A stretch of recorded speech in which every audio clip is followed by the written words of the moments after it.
મારું નામ લીલાજન ખોટી, ગામ બેરણ.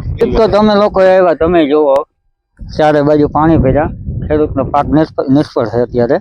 પણ મારે એક એ રજૂઆત છે, મારી એક એ વેદના છે કે 182 ધારાસભ્ય છે, 26 સાંસદો છે, સરકારી કર્મચારી છે.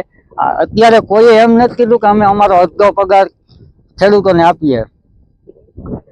ખેડૂતો માટે કોઈ નથી આવ્યું, નથી ઉદ્યોગપતિ આવ્યા કે નથી કોઈ સરકારી કર્મચારી આવ્યા. બધા નકર ખેડૂત ઉપર જ નિર્ભર છે. આજે ખેડૂત હમણાં કોરોના કાળ હતો તો એના જીવના જોખમે શાકભાજી લઈને યાર્ડમાં દેવા જતા હતા. નકર ખેડૂતને આવડતું હતું કે ભાઈ કે અહીંથી વાડીએથી લઈ જાઓ દૂધ છાશ જે જોતું હોય. પછી ભૂકંપ આવ્યો હતો ત્યારે અહીંથી ખેડૂતોએ રાશન જે કંઈ હતું એ મોકલ્યું હતું.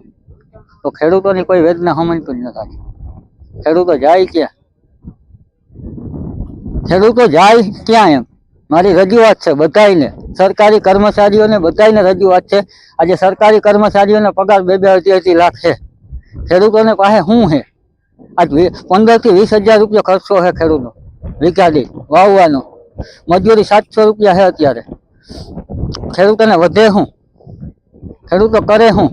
મોદી સાહેબે કીધું હતું કે તમારો પાક નિષ્ફળ થાય, કંઈ પણ વરસાદ પડશે તો અમે તાત્કાલિક તમને આપશું. ક્યાં આપે? કંઈ આપ્યું? આ દેખાય જ આપું, સર્વે કરાવશું, બસ એવું કહે.